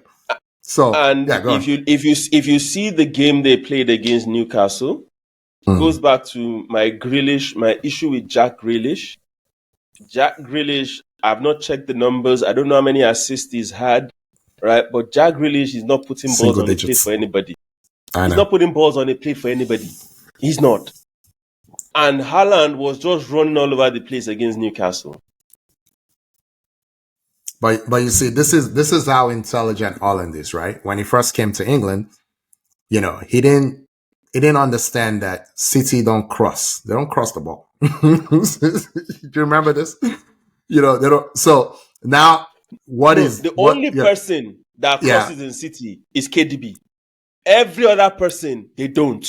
They don't cross. KDB is the only one that can whip the ball in, or that whips the ball in. Yeah. And he took him a while to realize that. Because he was making all the runs and not getting anything. He wasn't getting it. But now, what is he doing? Now he doesn't need crosses anymore. He's changed this game. He knows what to do. Exactly. And now he's even shooting from outside. It's just, I don't want to go into Haaland. He's a scary. He scares me. So I don't even want to talk about it. He scares me. But he needs to be humble, though. He needs to be humble. Remember what I told you? I told you? Yeah. You didn't pick it up last week, but the whole, you could have seen the news. I saw the video. Everybody saw it. Exactly. So he needs to chill out. It needs to chill out. Okay, we got to move on. Okay. So we've talked about Man City. Their city rivals, Manchester United. Can you still call them rivals at this point? They're neighbors. They're noisy neighbors. Yeah, exactly. Just say they're neighbors. So there was okay. So they were home. They played Spurs. Tottenham. Yeah. There's so many facets to this game. I don't even know where to start from. We could talk about the officiating. We could talk about what this means. We could even talk about the starting lineup and the way the coach set them up. Because guess what, Yinka? Son didn't play that game, right? Yeah, Son didn't play. Okay, so you're home against, Tottenham that, let's just say they have confidence issues. Even if they don't necessarily, let's say you guys are equal on talent or roughly in the same neighborhood. You're fighting for the same top four, right? But they have confidence issues, right? Tottenham should not come to your house and slap you around, right? And they're coming without Son. Without Son, do they have an outlet? They don't really have an outlet. So I don't understand, Yinka, how the Man United manager set them up before we even talk about the referee. So you are amazed at the Man United setup. I'm actually amazed at the Spurs setup. Okay, so right? Speak on it. United played their usual 4-3-3. Back four, Ugarte, Kobe Mainoo, and Bruno being the cam, Kobe Mainoo and Ugarte being the center midfielders. Then Rashford on the left, Garnacho on the right, and Zirkzee down the middle. I told you this about Zirkzee. You like him. I like him too, but I don't think he's an out-and-out striker. I've said this. He's more or less a skillful, calm kind of player. 9.5. Exactly. Not really a striker. But they played him up front, which is a reasonable formation, right? Guess what Spurs did? Spurs lineup is a back four of Udogie, Van der Ven, Romero, and Pedro Porro, back four. Then in midfield, they had Bentancur and Maatsen. Maatsen is a cam. Yeah, Bentancur is not really a defensive midfielder. No. Then up front, they went full blown. They had 4 attackers. They had Timo Werner. They had Dominic Solanke. They had Brendan Johnson or whatever. The Johnson kid. And they had Kulusevski. Yeah. 4. So they were like, you know what? We're just going to go all out attack against this United team. Right? They don't have the confidence. They don't have the belief. And we're just going to go there, smash them, and attack them. Which is why Van der Ven, when he got the ball, he went through. It was like he was Moses parting the Red Sea. He was like knife through butter. The guy went through from his own half into the byline of the opponent. And no single tackle, Akin. He went past Rashford, went past Bruno, went past Kobe Mainoo and Ugarte, went past Mazrui and Delete. And he pulled the ball across for Brendan Johnson to score. Johnson and Diego Dalot were together at the byline when Van der Ven started running. Not for long. And Diego Dalot left him. He left him. He left him. So I'm looking at this Spurs lineup and I'm like, this is the battle of two poor teams, right? Looking at the lineup, you would think United should batter these people. But the mentality that Spurs went into the game with is so different from the mentality that United came to that same game with. And this is completely on Erik ten Hag. I am sick and damn tired of people giving him excuses, of people saying, oh, at least he won 2 trophies last season. United fans, oh yeah, now, come and swap now. Tell them they should swap Arsenal season with theirs. They will jump at Arsenal season. They will jump at what Arsenal is doing through right now. Erik ten Hag, he doesn't know what he's doing. Maybe it's not only Ten Hag, but you just don't buy players for buying players' sake. When you buy them, you need to look at, okay, this is how I want to play. This is what my team should look like. You have this United team. If this United team should play a City or an Arsenal, Just compare size of the players, Akin. This United team, you have Delete, who is tall enough. Yeah. Dallo is not tall. Martinez is a dwarf. Mazrui, yeah.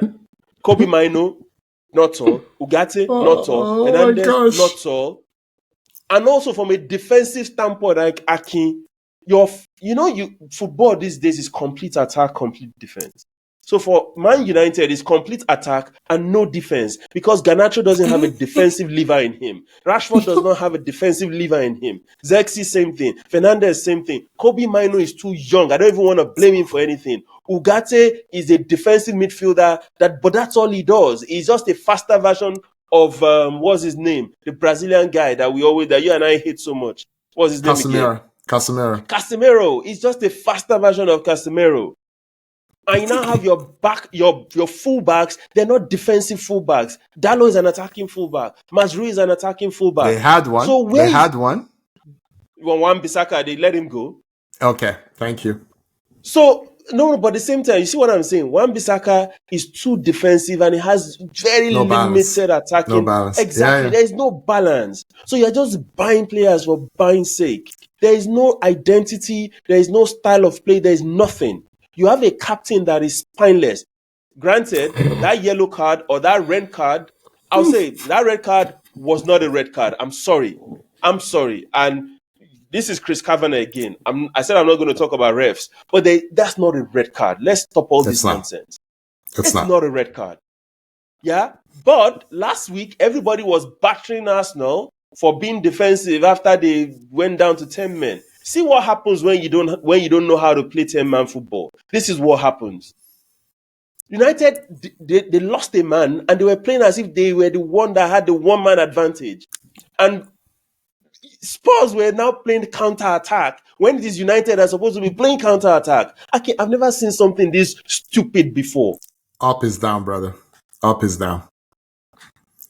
Up is down. I give up. I give up. I'm not going to pile on, so let's just go straight to it. Where does Man U go from here? They have a long way to go. Okay. They have a long way to go. The players, the mix is just not right. I'm sorry. It's not. See, you'll win some games. Yeah? You might even win the odd game that people will believe you shouldn't. You might beat, on a good day, you might mistakenly beat a Liverpool, mistakenly beat a City. Right? I don't think that will happen. Collectively, no, but they mistakenly beat City for the FA Cup now. Yeah. It wouldn't have happened in the league. But I hear you. But you get my point. Yeah. Yeah. But in general, right, this whole crop of players is just not working. It's not working. It is either you have a player that is past his prime or someone that is just approaching his prime or someone that is not good enough or rejects from other clubs. Akin, there is nobody on this Man U team that I will want as an Arsenal fan in my team. No, not a one? Not even as a backup? Ouch. Nobody. I mean, they have 30 plus players. You don't want a single one? Kobe Mino? You don't want Kobe Mino, Inca? I don't want Kobe Mino. Oof. I don't want Kobe Mino. That's aggressive. Because in the land of the blind, the one-eyed man is the king. Kobe Mino is still a small boy. He's a rookie. Who am I going to pick Kobe Mino ahead of in national midfield? Okay, maybe get rid of Jorginho and play Kobe Mino. You know? But that's it. That's the only person. Merino, I'll take Merino and Merino, Rice. Even Partey with his old age, I'll still take him ahead of Kobe Mino. Kobe Mino is a future player. Kobe Mino is like an Ethan Nwaneri kind of, he's good enough, but there's still that. Do you understand? He's not as good as Nwaneri, but I hear you. I'm scared. Of course he's not as good as Nwaneri. I'm kidding. But I agree with you. I actually agree with you. There is nobody in this lineup, Akin. I'm looking at the Man U lineup. There is no player in United today that will make the Arsenal team. I'm not joking. Okay, let me flip the question. Go on. Let me flip the question. Which player in this United lineup will make the Arsenal team? Go ahead. Not make it. Remember, this is the Arsenal squad. I would take Garnacho on the squad. but you also have to you have to think about who you have, right? So as your coach, I don't trust Ten Hag. I trust there's 15 coaches in the league that I trust before Ten Hag, right? I trust Arteta because he puts in work. I think if you gave Mino to Arteta, he will become a much better player overnight. I think if you give Garnacho, right now Garnacho doesn't track back, doesn't have any defensive instinct, is like a faster, quicker, more explosive Martinelli without Martinelli's football brain. I think you can do something with that. And you know where I'm gonna go with this. I would take Rashford. I will still take Rashford because I think there's a 18-month window where you could salvage Rashford, but it has to start now. Akin, the reason why you will not take Rashford is that Spurs first goal. I know. And I know. See, there is no way that's an Arsenal midfield, right? What's his name? Gabriel Jesus will run I know. back and track Van der Ven. Kai Havertz will track back Van der Ven. Now, if you're saying coaching. That is a coaching, exactly. That's coaching. So if you're saying that is coaching and it's not really the player, we don't know. We are kind of assuming it's coaching. It's not really a fact. All I'm saying is, if you can take Sterling, you'll take Rashford. Taller, stronger, more athletic, younger. Nah. You can't take Sterling and then tell me you don't take Rashford. That's all I'm saying. But that's not the real purpose of this segment. Remember I said by January. What did I say will happen by January? You said even before January. I said by Ruud van Nistelrooy will be the coach. Van Nistelrooy will be the United coach. We're getting close. So the odds have been slashed on Van Nistelrooy taking over. He's the leader in the clubhouse right now. Tuchel is rising up the leaderboard as well. Apparently they talked to him in the summer and he liked them. They liked him, but their little FA Cup accidents, turned their head and they went a different way. Apparently there was also a discussion as to why he always flames out everywhere he goes. People start liking him. They start off liking him and then they end up not liking him very much. So they were worried about that. So the last odds I saw, Van Nistelrooy was up there, number 1. Guess who number 2 is? You're going to love this. Who? Gareth Southgate. No, Gareth Southgate. They want this guy bad. They want him bad. And you know what's funny? What's funny is they're now on track to get someone like him, right? Because they're looking like they're going to finish as a mid-table club. I don't think they're going to finish top 6. And that may just open up the room for them to, that's who they really want. That's the crazy thing. That's who ownership really wants. They want this guy. They want Gareth Southgate, Aki. They do. God. Because remember, this is the biggest club in England, right? I think we can all agree. This is the biggest club in England, right? So there's a lot of politics involved in being the manager at United. Who is bigger at politics than Gareth Southgate? Okay, that is not a good buy or a good acquisition for Manchester United.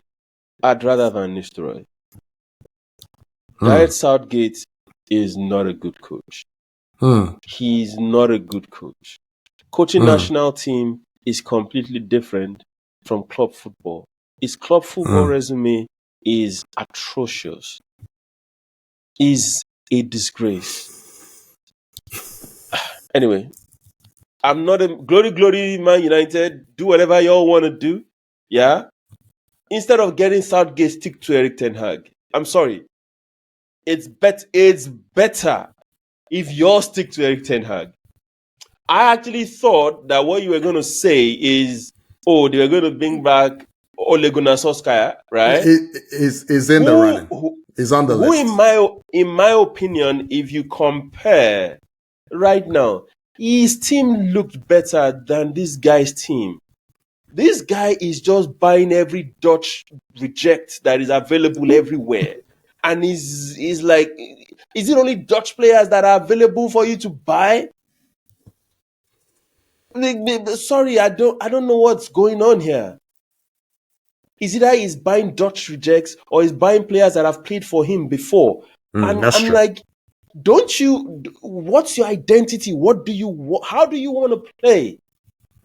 Right now, if you ask any football fan or any pundit, what is Arsenal's identity? You know already. I want tall, strong, ball-playing players, right? If you're not tall, you must compensate in another way. That means you must be one of my better players, and you have to be, the kind that will create chances for the rest of the team. That's why you have a Saka, that's why you have Odegaard, and all those other people. Or other than that, you have to be a duel battler, a duel winner. Arteta has made that clear. And I want this duel winner to also be ball players. I don't just want people to be hoofing the ball. That's the identity that he's looking for. When Klopp was here, we knew what Klopp was looking for. Fast, fleeted players. He knew what he wanted. Same thing with Pep. My defenders, I want them to be wardrobes that can play, right? And I want my midfielders to be fleet-footed, and I want my strike. Do you understand? You have your identity and you're sticking to it. What is it? So you're not a Man U fan, right? So if someone came to you and said, "Hey, who would you choose amongst keep Ten Hag, go to Ruud van Nistelrooy, go to Gareth Southgate, Thomas Tuchel, or bring back Solskjaer"? What would you do? It's either Van Nistelrooy or Thomas Tuchel. And I will go with Van Nistelrooy. Definitely not Southgate. Option 1A, 1B is Van Nistelrooy. See, here's my thing with Thomas Tuchel. Yeah. He doesn't have the charisma and the, I don't want to say maturity, but you get what I'm trying to say. I know what you mean. Yeah, he's just flippant and blah, blah, blah. It's tough. It's tough without being tactful. Exactly. And when you're a coach, you're not just a football coach, you're a people coach also. Do you understand? It doesn't shake hands on kids' babies, as they like to say. Exactly. That's not really his style. Exactly. But you can't be a coach like that, right? Aki, you and I, we're not football coaches, but we're also coaches in our respective lines of what we do. That's not how you function. Yeah? There are two sides to training. It's the technical bit and there's the softer side. Yeah. And the two of them go hand in hand. If you are good technically and you can handle personalities and you can appreciate the fact that player A is different from player B, is different from player C, I need to find the way I handle player A is different from. If you don't know that as a coach and you cannot do that very well, then sorry, you might be a technical savant, and if you don't have that, you're wasting your time. That's how I see Thomas Tuchel. I might be wrong, but that's my perspective. No, I agree. I left out one name. Michael Carrick is also up there. And for me, I don't mind Michael Carrick. I don't mind Carrick also. Yeah. I don't mind Carrick, right? But since you already have Nistelrooy there now, just do it. Unless you want to throw away the baby and the bathwater, if you want, is that what you want to do? Oh, well and good. You can go ahead and do that. But I don't think Van Nistelrooy came in. Yeah, I know. I don't think Van Nistelrooy came in through Ten Hag. I think he came in through ownership. So you think that's their succession plan all along, right? Absolutely. And I said it. Yeah, that once I saw him on the bench, they just looking at them physically, one just looks like he's in charge, and the other looks like is the not in charge. Okay. So we try to do this a little differently instead of just talking about, hey, somebody beat somebody 2-0. We just look at all the leagues, what games were interesting to us, what teams came out of those games. So there are many other games that happen in the top 5 leagues, but we don't want to bore people. So I'll just say this. Yinka, so I have one more, maybe 2 more, but I just want to talk quickly about the Bundesliga, but not about the games or winning. No. But just about my guys who are coaching in the Bundesliga and what's happening with them. I'll start with Kompany. I believe Kompany is still undefeated in his young Bundesliga career. I believe his team have now scored 29 times in maybe 6 matches, I think. Yeah, something like that. In all competition, right? In all competitions. In all competitions. Yeah. In the league is less than 20 or so. I think it's like 18 or so. Yeah, because they had that 9-2 against Zagreb, which is just over the top. Yeah. But he has a 100% win record right now. So no, he doesn't. They drew the game last weekend, so it's not 100%. You're right. Well, Inka, I was gonna say something, right? So the criticism when he was coming in was one, he was the eighth option. It was relegated. It was actually not fired from Burnley. People keep forgetting that it was not a fired coach. It was a relegated coach, right? Absolutely. But again, the nuances matter. Before he spent that 1 year with Burnley in the Premier League, he spent the season before that qualifying them for promotion with 101 points with 6 games to spare. So that's when he was amongst his mates, when he had enough players, enough quality for the division he was coaching in, they won the division with 6 games to spare. Yeah.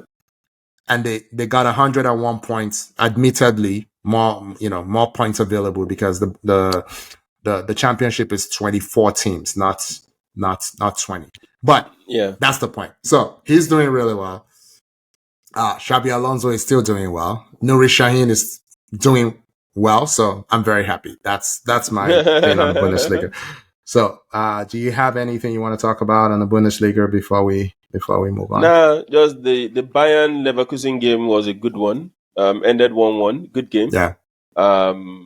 Like you said, I'm happy for Kompany. He's not looking out of sorts. He's looking like I belong here. Yeah. And I love it. Which supports everything that you've said. Yeah. Yeah. Okay. Quick one.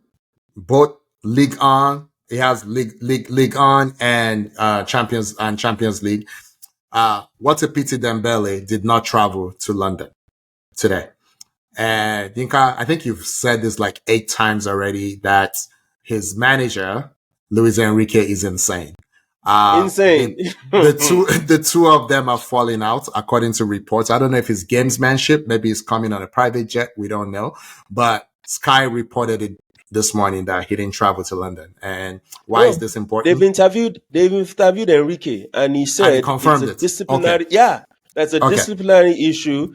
That, but right now he's not part of his team, but he's still part of his team. He confirmed it already. That's amazing. It's just I'm like amazing. This Enrique will just choose one guy to beef with. Like look, Dembele is no angel. Don't get me wrong. That's why the last time he went back to Barcelona with PSG, it was booed. It was booed repeatedly. He's no angel, but he's not at all. Enrique also has prior. Every season, it's somebody or 2 or 3 sometimes. So let's talk about that matchup real quick. PSG playing Arsenal, at the Emirates. In this new format, you need to finish in the top 8 of the massive group to not play 2 extra games, right? To qualify automatically into the next round. So, again, you don't know how many points will be enough. So I think Arsenal cannot afford 2 draws, or maybe they can. I don't know. What's your take on it? PSG versus Arsenal, 2 different leagues. Are they equal? Is one team clearly better? Without Dembele? I think you said it best. We don't know. We don't know what the implication of a loss is or a win is. We don't know. So everybody's just winging it as it were. So right now, I will tell you, if I'm Arteta, which I'm not, the Premier League games are more important right now than these Champions League games. Because I know the impact of me not making 3 points. But in this, I can. It's like you're sitting an exam and you're like, you know what, I'll do crash course later. That's how it feels. That's how it feels. But going back to the game itself, it's gonna be open, right? It's gonna be an open game. Enrique is not really a defensive coach. Yeah. Even his teams, the way he sets them up, they're not really defensive. So I don't think you'll come to the Emirates and come and you see low blocks of four. No. You're not going to see that. It's going to be an open game. Their attack is pouring. Bradley Bacola is having a fantastic season. Scored 2 goals again last weekend. That's my guy.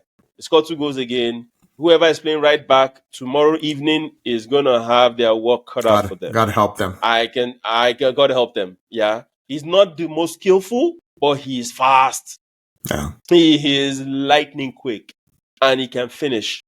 So that's the only danger that PSG presents. And their midfield, when they hold on to the ball, they hold on to the ball. They don't lose the ball easily because they have ball players. You have Fabian Ruiz, you have João Neves, you have that 19-year-old French boy, Zaire Emery. Yeah.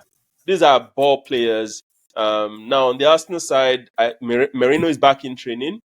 But I don't think he will play that game. It's probably going to take him a couple more weeks. A couple more weeks, but he's back in training. Tomiyasu's back in training. I didn't know that. He's back in training. A while. But Ben White is out. So it's a revolving door of injuries in Arsenal. Ben White has a slight knock.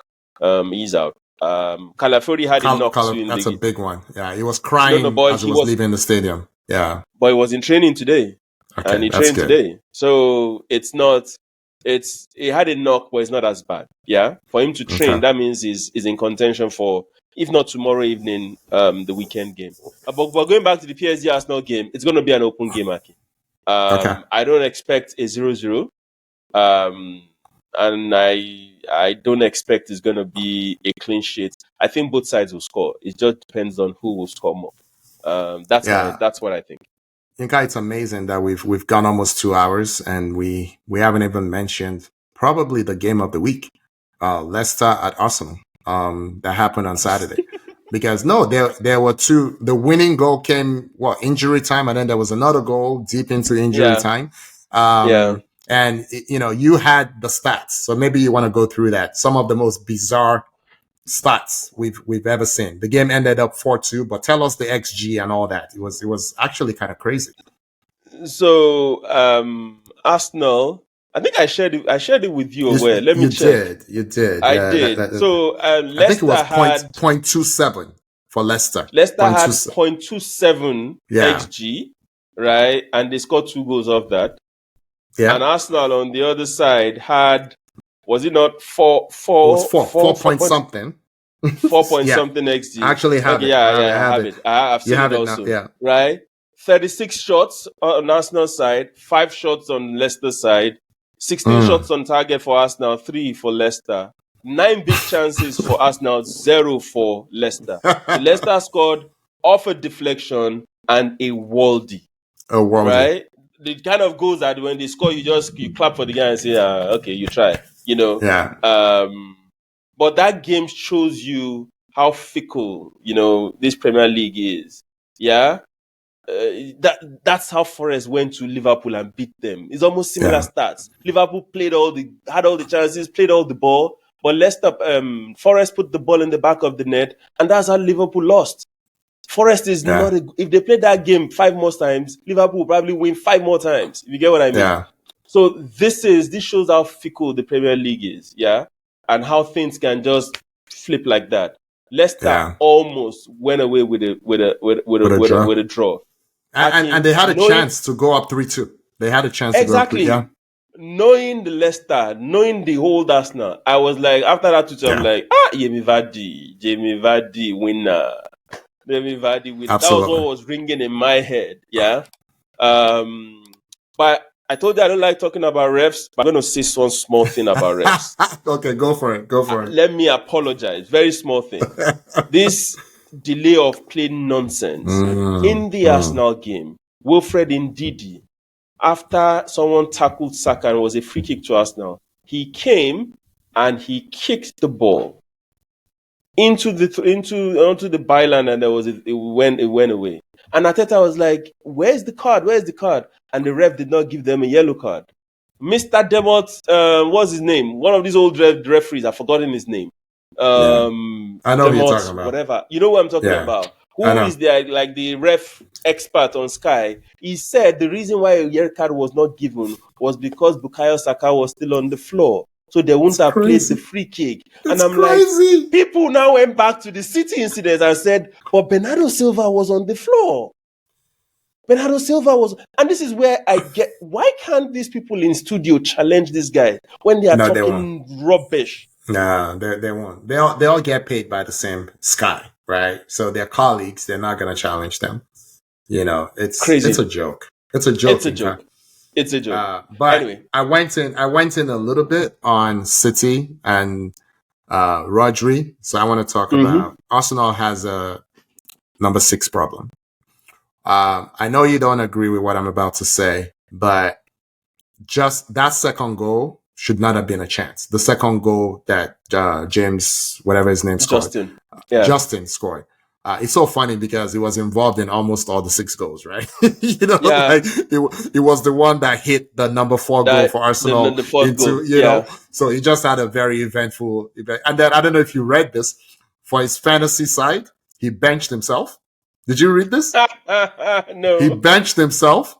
He played. I think he played the guys that were playing against him. He played Martinelli and Saka, I think, and benched himself before the. I thought that was hilarious. You know, so he should have played himself, obviously. Should have played himself without Worldy. But seriously, like Calafiori was late in covering, but I thought the 5 minutes or so before that, Arsenal was showing a lot of weakness in the middle. And that was because Partey had a game of 2 halves. I thought Partey was almost at his best from 2 years ago in the first half. He was completely in control. He single-handedly dominated the Leicester midfield. And then when he dropped physically, he went to like the worst Partey ever. And that Nwaneri for Partey's substitution was 15 minutes too late, maybe, you know, because Arsenal just dropped and lost control. And that meant Rice, who is not having the best season, was just shuttling to cover up. So there was almost this wide gap in midfield, which Arsenal is not used to playing like that anymore, right? That was back to Wenger days. So that ball should never even have reached, you know, Justin in the first place. It shouldn't have in the first place. And then Calafiori was kind of late to it, but I can't really, you know, he had such a great game that overall. Wasn't Calafiori's man. No, that's true. But it was close enough. Yeah, right. It wasn't Calafiori's man. He ran towards his own man. That was Trossard or Martinelli's guy. Justin is a right back. Yeah. Oh, right? Absolutely. No, I'm with you. Absolutely. So Calafiori was covering the space behind Gabriel, closer to his own man, right? Yeah. So he didn't know that, you know, someone was coming behind. But yeah, I agree with you. The free kick that led to the first goal was not needed. Partey didn't need to tackle the way he tackled. No, he really didn't need to. But I'm just happy Merino's almost back. That's all I can say. Then we'll see. Merino's almost back. We'll see how it pans out. So, is there any other game from any of the other leagues that we haven't talked about that you want to talk about? Nah, I think we've covered everything. Then I think we can wrap. Unless you have a donkey. Do you have a donkey? I don't want to seem as if I'm being too harsh on Ten Hag and the refs. They were my nominees, and I'm like, I've bashed them enough, right? Let's keep this week. Yeah, let's keep this week. Stay of execution on the Man United manager. So benevolent. On the Man United manager. I'm telling you. So benevolent. I'm telling you. So no donkey. All right, then bring us home, Yinka. So guys, once again, thank you very much for listening. This has been fun. We enjoy doing this. Please continue to subscribe on all our social media platforms. Tell your friends about us and send in your questions. We love to hear from you. And it doesn't necessarily have to be sporting questions. It could be anything. We'll do our best. We'll do our best to respond. Thank you very much, guys. Akin. Thank you. This is our 34th episode. We've pretty much been recording every week since AFCON, with the exception of one week where we had technical issues. So we do it because we enjoy it, but we also do it because we have people in our lives who enjoy it. But please subscribe. Yinka always talks about our march to 1,000 subscribers. This means a lot to us. So please give us a like, tell your friends, and we will see you next time. Bye-bye. We'll see you next week. Bye, people.